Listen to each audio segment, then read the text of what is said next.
Welcome back, friends, to another video. As promised, this week I am showing you a cash flow chart. Now, this is something that's easy. Any of you are going to be able to put this together. And I think what you'll find is that charts like these are so effective at communicating financial information that when you realize how powerful this can be, I think it's going to blow your mind.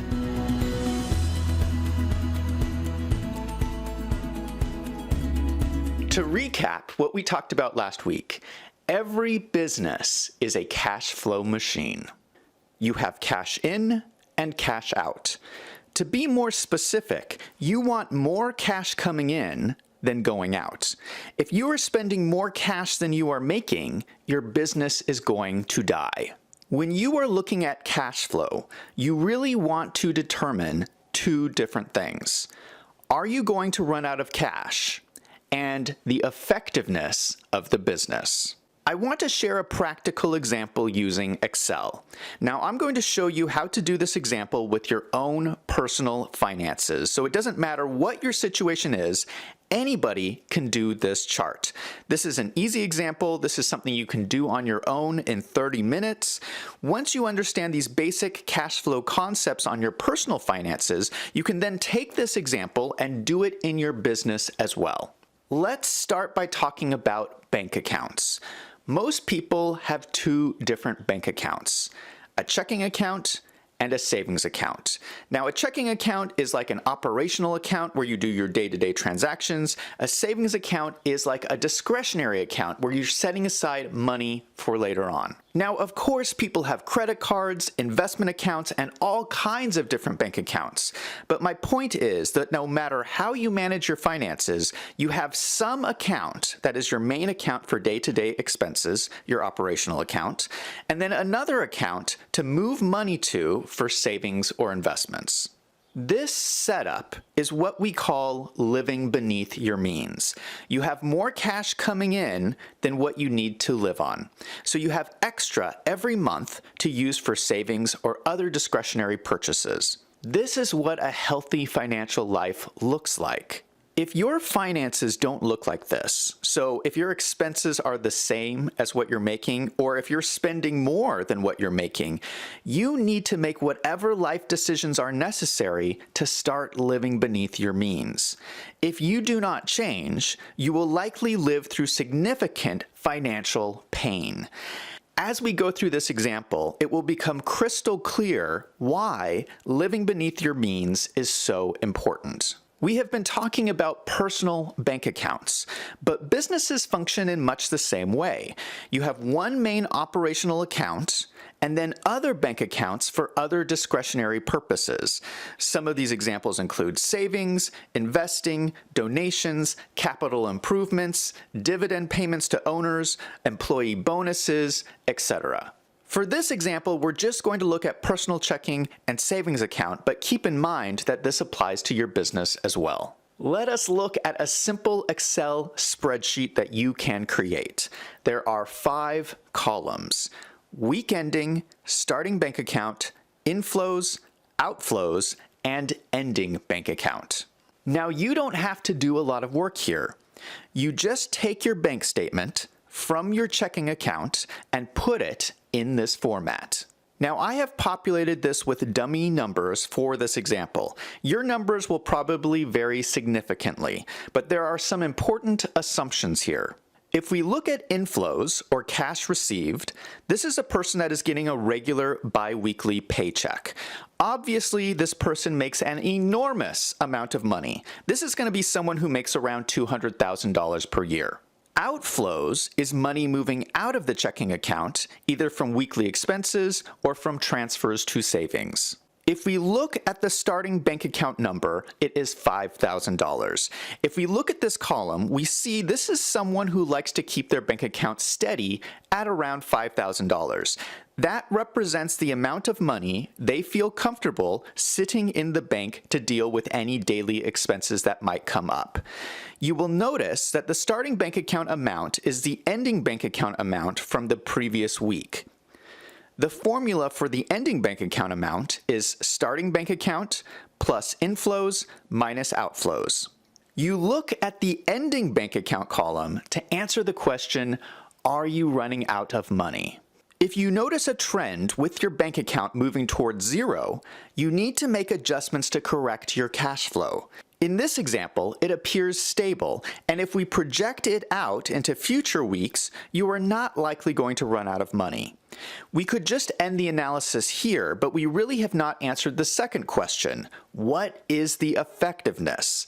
For that, we need to look closer. There is another assumption here, that this person needs $1,150 per week for regular weekly expenses. If we put this in annual terms, this person expects $195,000 per year cash inflow, $59.8 thousand per year cash outflow, and $135.2 thousand per year moving into savings. This would be an enormous, unusual savings rate, but we're just using this for the example. You have to remember that financial numbers reflect people. This example is of a very frugal person.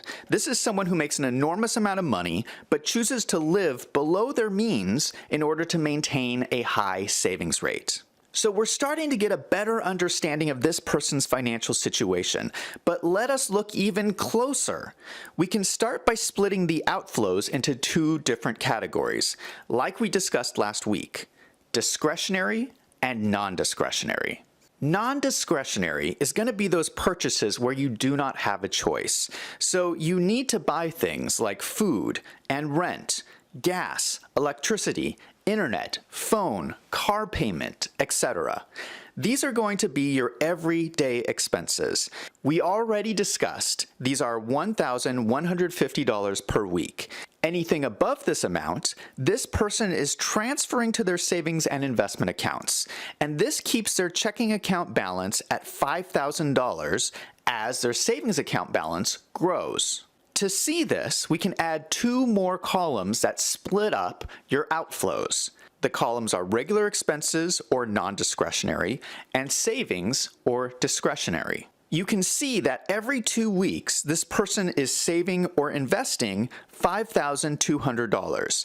In this chart, we're looking at the last 14 weeks, and we see the total savings is $36,400, which is very impressive. You really have to understand what the savings column means. This column is you funding your dreams. This is you putting aside money to buy a house, fund your retirement, save for a dream vacation or a dream car, or have emergency funds, or start your own business, or have passive income from your investments. So by managing your regular expenses, you are increasing your choices in life. Now, this is still just a big table of numbers, and sometimes it is hard to look at a bunch of numbers on a spreadsheet and really understand what they mean. For something like looking at cash flow, charts can be very helpful, and I promised we would get to a chart, and we're getting to it right now. But to create the chart, we need to create more columns. We want to look at the numbers cumulatively instead of weekly. So we want to look at cumulative inflows and cumulative regular expenses. This allows you to tell where you stand at any point during the 14 weeks in this table. By the end of the 14 weeks, you have brought in $52,500 in cash and have spent $16,100 in regular expenses. You will notice that the total inflows and total expenses will equal the final cumulative values. And if you take your final cumulative inflows minus your final cumulative regular expenses, you will get the total amount you have moved to savings of $36,400. What you want to do next is take your two cumulative columns and turn them into a line chart.